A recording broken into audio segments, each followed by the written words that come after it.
Hello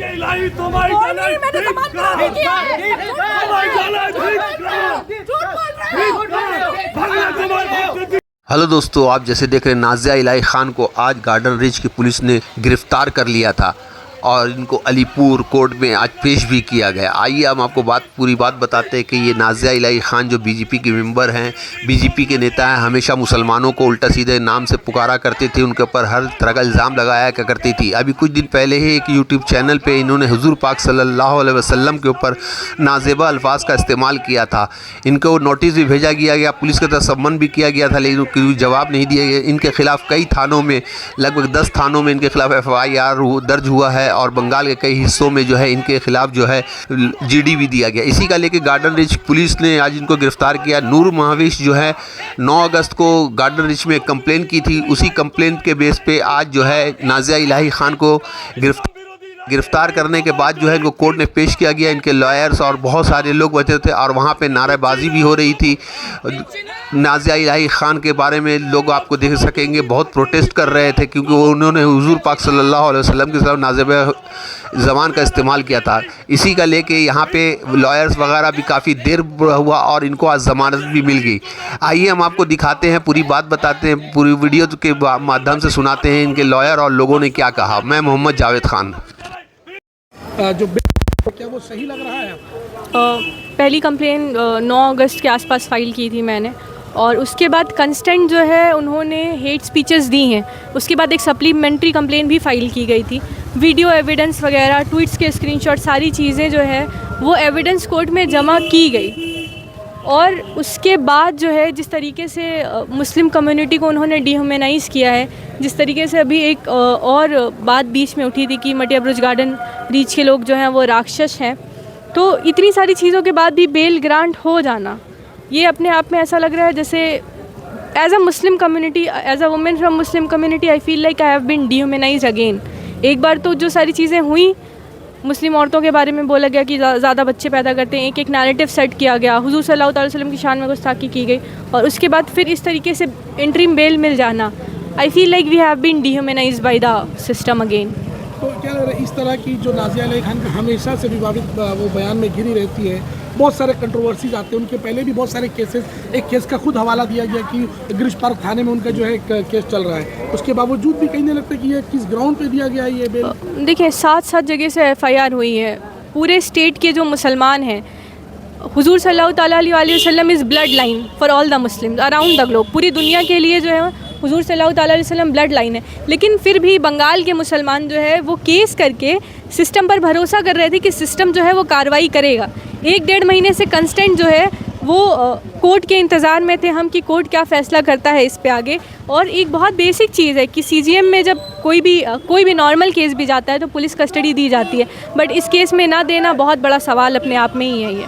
तो अभी क्या लग रहा है कि क्या आप मतलब क्या बाकी जितने भी FIRs हुए उनके ऊपर में क्या इन्वेस्टिगेशन किया जाएगा या पुलिस करेगी? बाकी FIR के लिए तो मैं नहीं बोल सकती, बट जो हमारा केस है हम कोशिश करेंगे कि वापस इसको अपील किया जाए, क्योंकि ये फ़ैसला मुझे कहीं से सही नहीं लग रहा है कि आपने पुलिस कस्टडी भी नहीं दी, क्योंकि बहुत सारे एलिगेशंस भी हैं आप पर। आप ऑलरेडी एक केस चल रहा है और आप कंस्टेंट ऑफेंडर्स हैं, क्योंकि आपने 1 से ज़्यादा ऑफेंस किए हैं, और उसके बावजूद ऐसे बेल मिल जाना, तो हम कोशिश करेंगे कि आगे इस मुद्दे को वापस रेज़ किया जाए। एक आखिरी सवाल, क्या लग रहा है कि अभी जिस तरह से ये जो माहौल बना हुआ है, क्या आम पब्लिक को इस चीज़ पे क्या थोड़ा सा सब्र रखकर काम करना पड़ेगा? देखिए आम पब्लिक ने सब्र ही रखा था, 1-1.5 महीने हो गए हैं इस चीज़ को, किसी ने कुछ नहीं किया, सिर्फ इंतज़ार कर रहे थे कि सिस्टम मदद करेगा, सिस्टम जो भी ड्यू प्रोसीजर है उस पर काम करेगा।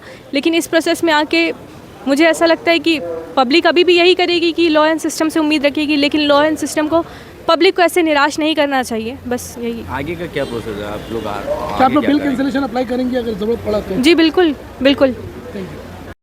आप पर एक डिबेट के दौरान उन्होंने साफ तौर पे कहा कि फिरहाद हकीम और सूफिया खान षड्यंत्र रच रहे हैं कि वो उनका गला कटवा लेंगे। तो ऐसे में देखिए, सबसे पहली बात है कि उन्होंने अगर मेरे ऊपर पर्सनल अटैक किया 2 मिनट के लिए मैं सह भी लूँगी, लेकिन जहाँ तक मुझे इल्म है कि उन्होंने हमारे नबी, हमारे हुजूर सल्लल्लाहु अलैहि वसल्लम के बारे में बहुत सी बुरी बातें बोली हैं। एंड अपार्ट फ्रॉम दैट हर एक उनके वीडियोज़ जो है वो एंटी मुस्लिम्स होते हैं और वो जहरी उगलती हैं। और ये सारी चीज़ें जो है ना, पूरे मास में एक प्रोटेस्ट सा जो हो गया है बंगाल में, इसकी ज़रूरत थी।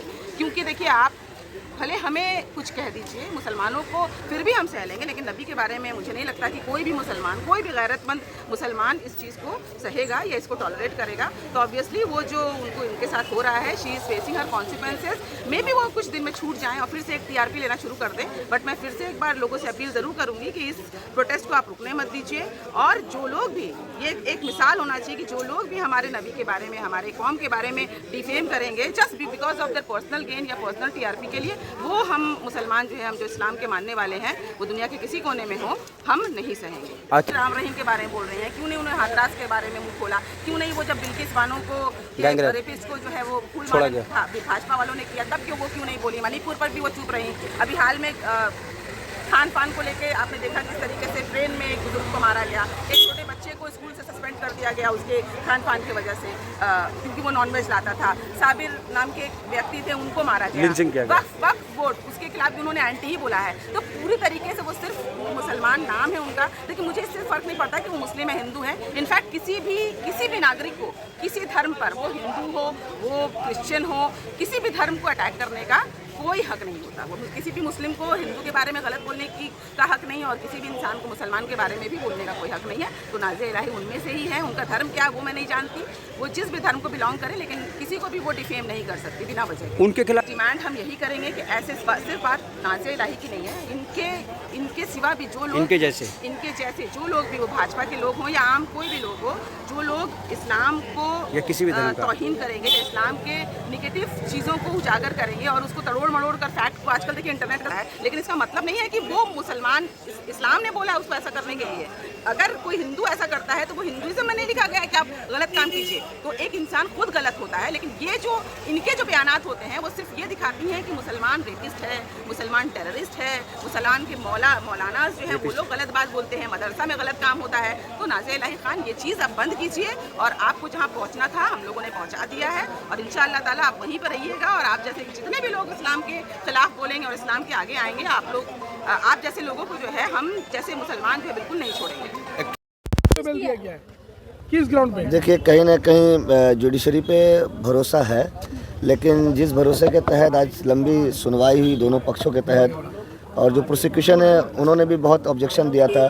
हम लोग डिफेक्टो कंप्लेंट की तरफ से खड़े थे। जो हमारी मुवक्किला है नूर महविश, वो यहाँ मौजूद है, और बहुत लंबे अंतराल के बाद 5 घंटे के बाद ये ऑर्डर पास हुआ कि उन्हें अंतरिम ज़मानत दी गई है 20,000 की सिक्योरिटी पे। और ऑर्डर शीट में ये भी लिखा गया है कि जो है इन्वेस्टिगेशन में उन्हें सहयोग करना होगा। अगर वो सहयोग नहीं करती है तो कहीं ना कहीं इस बेल को बाद में फिर से रिकंसिडर किया जा सकता है। कोर्ट के अंदर आर्गुमेंट में आपने एक पुराने केस का हवाला भी दिया, गिरीश पार्क में उनका फॉर्जरी का मामला चल रहा है, उसके बावजूद भी किस ग्राउंड पे, क्या लग रहा है कि ये सिस्टम के अंदर में खामी है या पुलिस की कमी है? देखिए, हम लोगों ने जितना कहना था, जितनी बातें रखनी थी, हम लोगों ने कोर्ट को, अदालत को, लड़ने सीजीएम को हम लोगों ने अपनी बातें रखी। और ये हकीकत है कि 2021 का एक मामला है गिरीश पार्क का, जिसमें उन्हें हिरासत में लिया गया था, और वहाँ पर बहुत सारी बातें आई थी।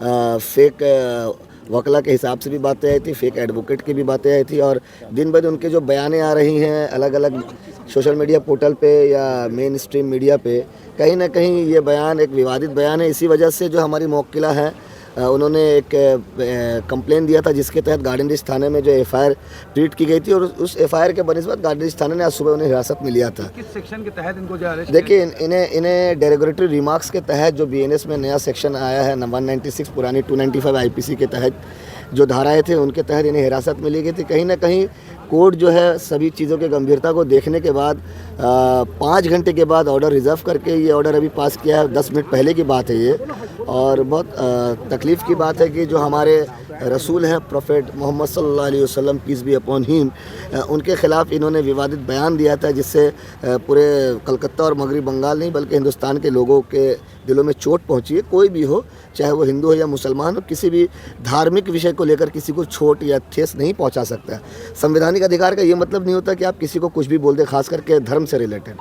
तो जो मामला अभी सामने आई हैं, और भी बहुत सारे पुलिस स्टेशन में एफआईआर हुई थी, बड़ा बाज़ार, अमर स्ट्रीट, न्यू मार्केट, उन तमाम पुलिस स्टेशन से उनके खिलाफ एफआईआर लॉन्च हुई है। देखिए, कलकत्ता सरजमी पे 4 एफआईआर और हावड़ा डिस्ट्रिक्ट में 2 एफआईआर हैं फ़िलहाल।